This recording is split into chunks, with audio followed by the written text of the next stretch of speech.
You know the old sayings. To appreciate life just a tad bit more, you sometimes need to walk a mile in a stranger's shoes. But the people surrounding you have roughly the same likes and struggles, right? What if you could experience human life as it was thousands of years ago, or even a couple hundred years? Why not?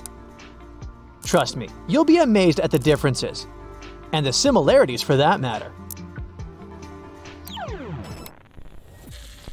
Let's start with a time before smartphones, before fast food chains, and before even electricity was a thing. I'm talking about the Stone Age. During these times, our early ancestors were all about living in caves, simple huts, or tepees. They didn't do much apart from hunting and gathering for their food. If you'd lived back then, you might have used basic stone and bone tools. You would have needed those things to hunt all sorts of wild animals, from birds to woolly mammoths. Hey, you'd even cook your meals using controlled fire. Yeah, steaks go way back. But people back then weren't all muscle and no brains. These ancient humans were also the first to leave behind art. They used all sorts of funky materials like minerals and charcoal mixed into water, or tree saps to make their engravings. They even carved little figurines from stones, clay, or bones. Now, during those days, humankind also experienced the last ice age, which was a real bummer for a lot of the big mammals that our ancestors used to hunt. Obviously, things started to change. Humans began using smaller, more polished stone tools like spears and arrows. They even started to live near rivers and other bodies of water in nomadic camps. Think glamping, but without the fancy photo filters we use today. Later on, ancient humans switched from hunting and gathering to agriculture and food production. They started domesticating animals and cultivating cereal grains. They used all sorts of fancy new tools like polished hand axes and even began to settle down in the plains. Don't even get me started on the advancements they made in home construction and art. They were weaving, sewing, and making pottery like it was nobody's business. Our next stop in history, ancient Greece. Want to hear about what your home might have looked like back then? Turns out, ancient Greek houses were built around a courtyard or garden. It doesn't sound much different than what we're used to these days, right? But the walls were made of wood and mud bricks.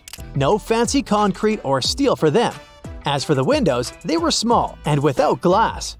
But hey, they had wooden shutters to keep out the hot sun.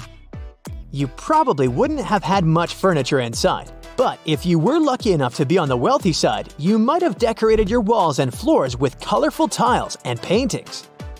Unfortunately, when nature called, many homes didn't have a bathroom, so people had to rely on small vessels or even wash in streams they had nearby. I mean, imagine how awkward that must have been. Only the wealthy had the luxury of taking baths at home. At night, ancient Greeks slept on beds stuffed with wool, feathers, or even dry grass. And with no electricity, the only lights came from flickering oil lamps and candles. Wanna talk fashion? Turns out many people walked around barefoot. Some wore leather sandals, or for horse riding, high boots. When it got hot, some rocked wide-brimmed hats to shade their faces from the sun. One thing they definitely did right was jewelry. They sported everything from bracelets to earrings and even necklaces. Now, when it came to eating, men and women usually ate separately, and the rich always ate at home. The less privileged folks would eat in public. But get this, everyone ate with their fingers, so food was cut up in the kitchen first. Fancy being a knight in the Middle Ages next?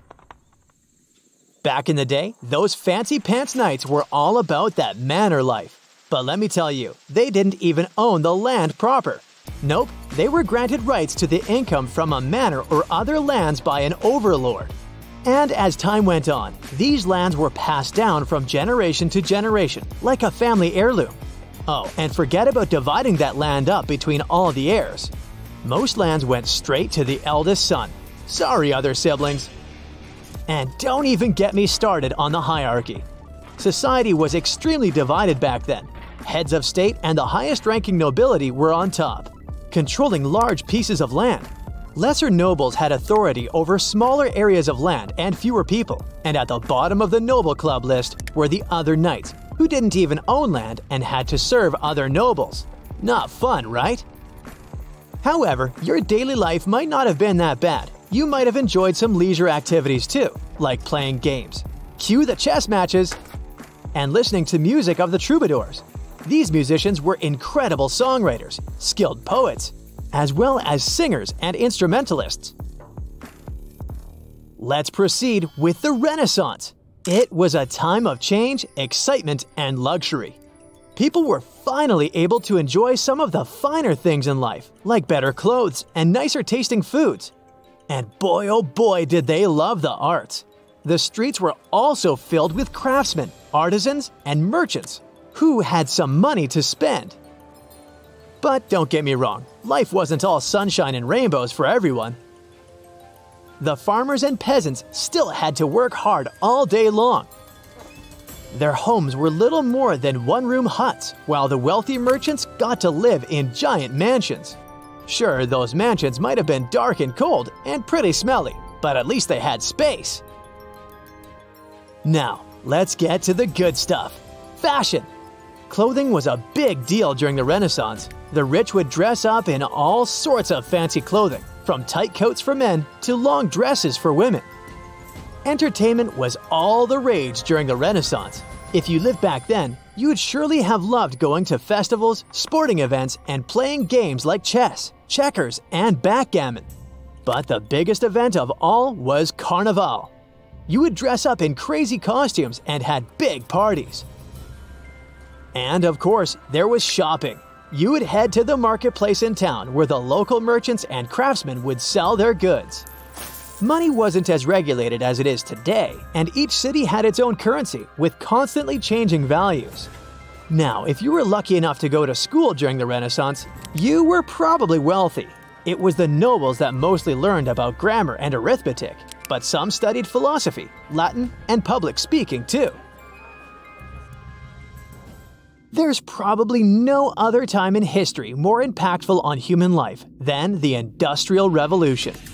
What did it really mean, though? Well, picture this. Before this time period, people used to make things with their hands, in their own homes or small workshops. But then, someone had a brilliant idea to build big factories and use machines powered by engines to make products in large quantities. The first country to try this new way of doing things was England. But soon, the whole world caught on. The Industrial Revolution started in the cloth industry, where making fabric used to be a slow process. But with inventions like the flying shuttle, things got a lot easier. With all these new machines and factories, people needed a way to get raw materials in and finished products out. That's where transportation came in. The steamboat appeared in 1807. Then, someone came up with the brilliant idea to put a steam engine on top of wheels. And then on top of rails. Ta-da! The railroad was born in 1825. As you can imagine, all these things had a big impact on where people lived and how they worked.